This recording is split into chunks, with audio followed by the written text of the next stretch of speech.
Cowboy, Cadillac. Who are they? There are rumors that they helped with the disappearance of Jimmy Hoffa. They received a Nobel Prize for finding the cure for cancer. They've saved third world countries from evil dictators.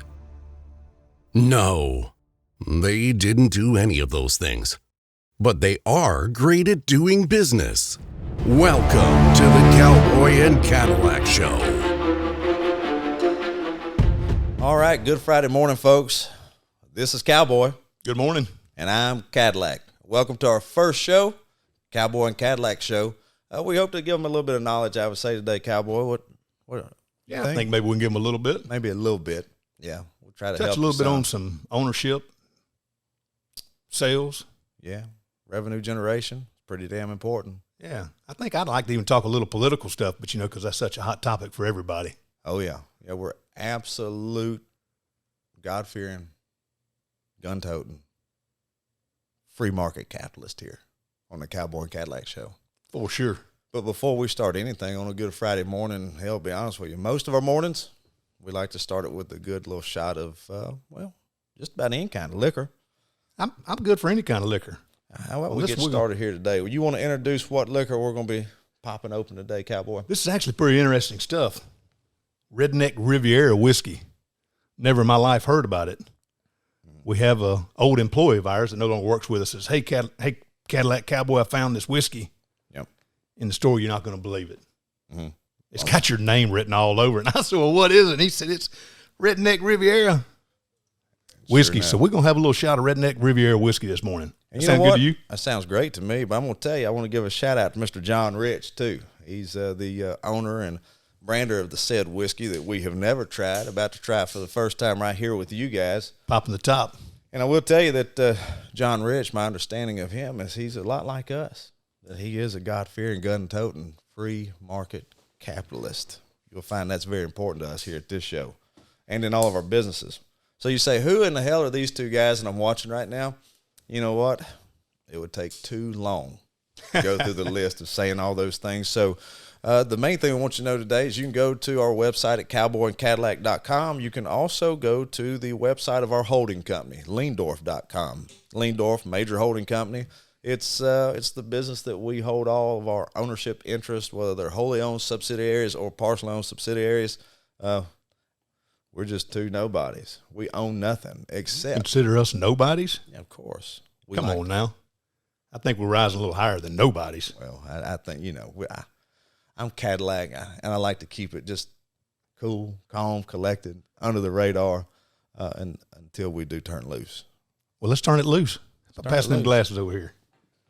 Number one. Don't pour too heavy now. I need to remember a few things. As for you, partner.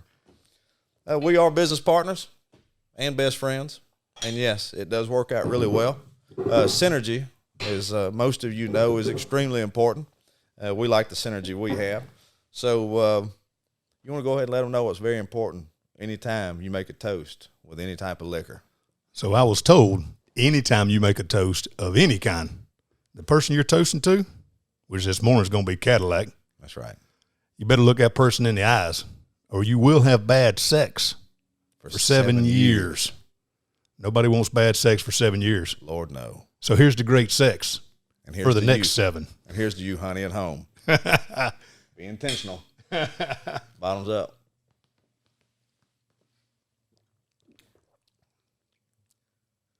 It's pretty fitting. That's damn fine whiskey. Good job, Mr. Rich. It's Redneck approved. I like it. I like it too. I can sit around a campfire and drink that. Yeah, I think we'll have to finish this show with one more of those. I think that's a good idea. All right. But as for now, let's go ahead and get to it. I don't know. I'm told I'm supposed to give you a hook. And maybe we can start this hook today with what if we told you you can make $100,000 in the next 6 months with some of these things we're about to give you? I think that'd be a pretty good hook. What about y'all? Well, the question is that, maybe you can, maybe you can. A lot of anything that we give you on this show is going to be up to how hard you want to work it and how focused you are and what you do with the information.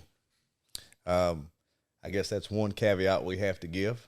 We make no promises other than the information that we do give you is information we use in our own businesses. Yeah, and I'd like to go ahead and add in there, you can't give somebody the drive. No, you can only give them the knowledge to succeed. That's right. You got to have drive. You got to have motivation. You got to get up in the morning and want to be successful.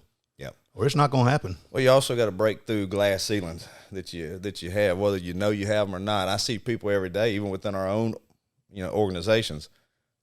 They don't make it very far, but they think they're doing everything they can do, and you know that they're not.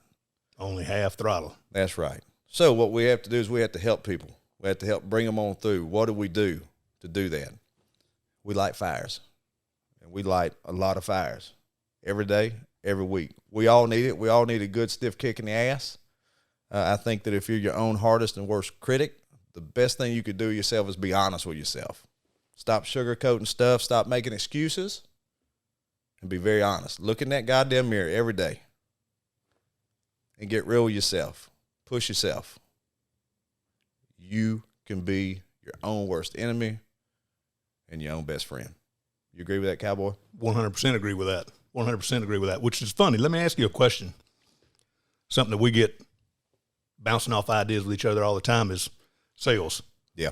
And how sales ties into production and how sales ties into the actual business model.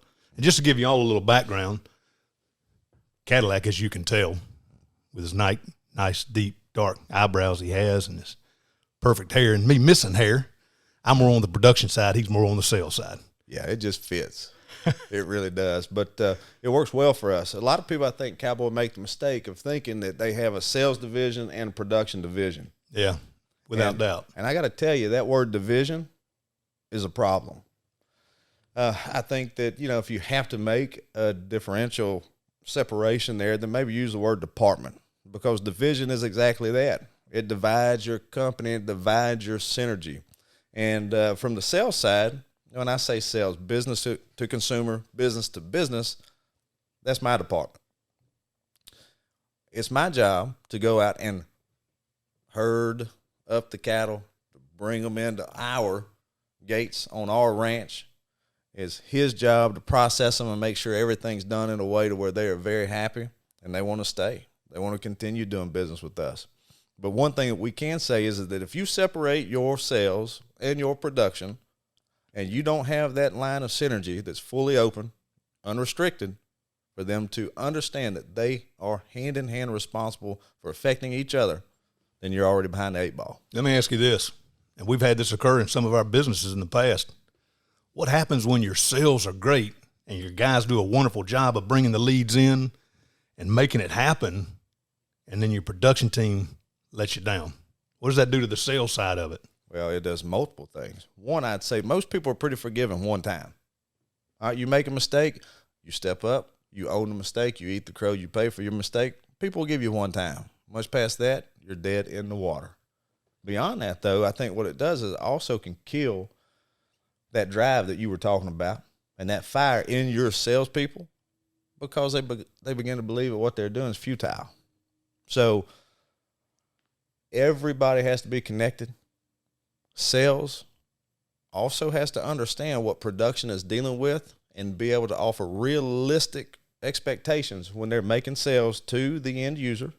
So we can't be out there sitting there offering all kinds of things that we know is unrealistic from sales. That's part of being a good salesperson, is being able to sell the truth. And then you got to have a production team that's not lazy. They're on the same page and can hit those production marks in which the sales team is selling, hands down. Pretty good connection. Yeah. Really good connection. I think it's necessary. As owners, some of y'all watching this will be owners. Some of you want to be owners. There's a lot of things to being an owner, but one is being able to look at that business as a whole. As Cadillac mentioned, division divides things. Right. And as an owner, the worst thing you can do is to divide your company up. What you want it to be is one whole company. Right. And as Cowboy and Cadillac in our business, that's the one thing that we drive our people to do, is work as a team, work together, work as a whole unit. Military would be a great thing to kind of tie that together with was, how does a military unit work? Do they divide them up or do they let them work as a team? Work as a team, even within their hierarchies. That's exactly right. And although they may be doing something different, their synergy is in line for one common goal. And I'm going to tell you right now, the ultimate thing in sales, what your common goal needs to be, is the ultimate satisfaction of your customer, period. So, I could tell you from my end, Cowboy, what I look at and what's very important for me and our sales teams and the different businesses that we have is, let me take a second here and tell you what you're not going to hear on our show. And there's tons of Zig Ziglars out there. There's the Gary V's. There's all kinds of people that's going to help you in your personal life. We're not those guys. We're here to help you in business, period. So you're not going to hear the cliches like, let me tell you one that I absolutely loathe. Don't dress for the position you have. Dress for the position you want. I don't care about that bullshit. There's some truth to it. I'll give you, thumbs up, whatever. That's fine. But you're going to look funny in the mechanic shop wearing a suit, aren't you? And you are. Absolutely. So I'm just going to tell you right now, you're not going to hear that stuff from us. What you are going to hear is a simple, grounded things that work. You ready for this one? This one's going to blow your mind. And this one's free. People do business with people that they like. Let me say it one more time. I know that's earth-shattering, but people do business with people they like. Cowboy, true, false? People do business with people that are like-minded. That's it. Which is what allows you to like that person, because they're like-minded. Did I make mention that we are all about God, guns, and free market capitalism? I think you did it the first. Okay. We're talking about that like-minded thing here. So if you're not that, please, you watch the show too. You can leave us any type of hate speech at the bottom there you want to. We like hate speech. We love haters. We love haters. You can hate us all the way to the bank. That's what we say. Yeah. Absolutely. So, but if you're a socialist, you want free shit for not doing anything, just log off, move on down the road. We're not here to help you make $100,000 next 6 months. I got to throw a little small tagline from a movie here. Okay. And everybody will know it. When I wake up in the morning, I piss excellence. Yeah. That's old Ricky Bobby. It is Ricky Bobby. You made first, you're last. Shake and bake. Shake and bake. All right. So the other thing, we had 3 pillars here that we do live by in all of our businesses, and he mentioned one about pissing excellence, but we really do on a serious note. We drive this home to all of our people. We want you to work within these 3 pillars. That's urgency, excellence, and being intentional. We feel like that if you use those 3 things in any decision-making process that you do and the actions that you take, you're usually going to come out on top, especially when you're thinking about the end user. So we talked about people do business with people they like. Yeah. So if you're not a likable person, get out of sales, period, right now. Go do something else. This is not the job for you. You're not helping yourself, you're not helping your future, and you're not helping the organizations of which you're working for, period. You got to know your capabilities. You got to know where you fit. And there's nothing wrong with that. Nothing wrong. Nothing wrong. So with that being said, let's go ahead and hop to the next one. I'd like to say, get ready. Another earth-shattering thing here. You ready for this? You're bringing all kind of earth-shaking business today. I know. We need to hit them heavy. Kind of like you must be running like a big old V8 or something. V12 some days. Ooh, most days. I like it. Yeah, I like it's it. Friday. Let's hear it. Let's hear it. You got to give something to get something. Does that mean like you got to give time? Yeah, you got to give effort? It can mean anything. But you know what the problem is most people watching this from wherever they're watching, whether at their office, whether at their house or whatever. When I said that, you know what they thought? They thought you got to pay to play. You got to grease palms to get Wait a minute. business. Wait a minute. Are you talking like straight up capitalism now? Yeah. Oh, I get it. Yeah. See, socialism, not so much. That whole let's hang out at the house and hold our hand out because the government's going to give us some money. Or holler up from the basement, Mom, meatloaf. Meatloaf. Now. That's another, you just pulled that one out of nowhere. Yeah. I like it. Yeah, that's what I see when I see socialism, though. You know what I'm saying? How about this whole government side of things trying to help out the college funds, paying back some loans? This is too early in the morning for me to get on that. You know what? Here's what you want my honest opinion? Let me hear it. You sign on the dotted line. You pay your own damn tuition. You pay that loan back, period. I'm not paying it for you. Cowboy ain't paying it for you. My kids ain't paying it for you. You signed on it. You thought it was a good decision for you. Be a man or a woman. Pay your goddamn bill. You know what I heard? Actually, what I heard was something super, super funny. Cadillac was, they're actually talking about the neurosurgeon is not going to get the same kind of relief from these funds given to him to pay back his loans because he makes so much money. Do you reckon that's because he gave 12 years that he had to give a little to get something back? Oh, yeah. He's not going to get the same kind of gratitude from the government as what the guy is that goes and gets a business degree and just gets a normal everyday 9-to-5 job and barely works. Well, here's the irony of socialism. Socialism. Here's the irony of it. The socialists want to say that capitalism is unfair. That's what they want to say. Those that work hard get paid. Yeah. Those that don't work hard don't get paid. That seems fair.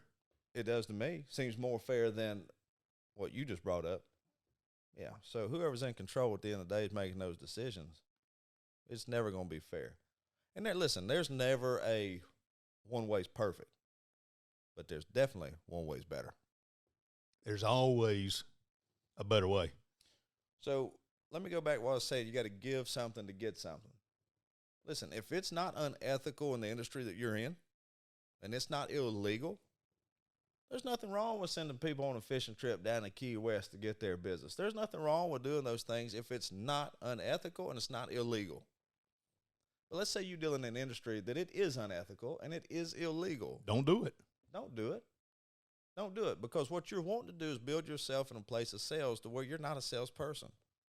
You want to become a trusted advisor. How do I become that? Number one, you got to be solid. You got to be trusted. You gain that over time. So here's some things that you can do. Find out what their problems are. Find out what you can do to make their life easier. Like Cowboy said, it may be a little extra time that you can give. It may be that within, say, a management association of some sort, you and your organization can do some type of a co-branded marketing to help them relieve a little time off of them and their plate. Hey, Cadillac. Yes, sir. Looks like the producer just gave us the 2 minutes and we're out. Kill it. Listen, I want to say one thing. Mm-hmm. Some people say the sky is the limit. Mm-hmm. I've heard it. Cowboy and Cadillac, we like to fly in the sky. That's not the limit. No, it's That's not. just where you hang out. That's right. We got to wrap this thing up. You know what we need to do to wrap it up? We sign on with a shot of liquor. Hey, by the way, comment. Give us the nastiest, the best, whatever type of liquor you want to see us drink. We'll get some. We'll hit it up as our production staff. They make the choice of what we're going to drink every week. So we appreciate you guys getting involved. Make sure you like, subscribe, ring the bell. That way you can see more Ring the video. bell. Ring the bell. That's important. Ring the bell. It is important. I like that song too, by the way. It's a throwback, but I like it. It's definitely a throwback. All right, so real quick, just a super fast recap, folks. Be likable. People do business with people they like. Also, on top of that, find people's problems, solve the problems, fix them, become a trusted advisor, not a salesperson. That's where I'm going to leave that. And Cowboy, you want to say one last thing about synergy between your two? Hey, listen, I want to say one thing about that. We got to close it up with this.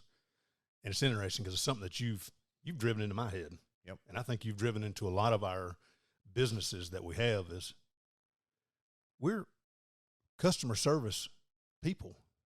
Yeah. We're just good at the other side of it. Right.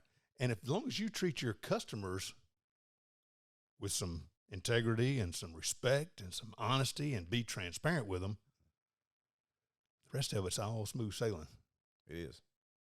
And remember this, folks, communication covers a multitude of sins in business. You agree with that? I say we do a little small shot. And remember, folks, eye-to-eye contact or what?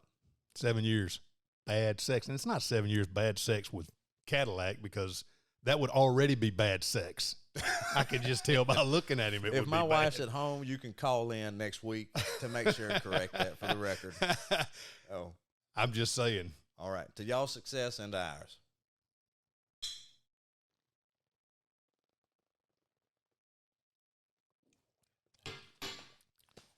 Hey, we'll see y'all next Friday. Man, that's a good shot. It's real good. Thanks, John Rich and cowboycadillac.com. See you next week. See ya.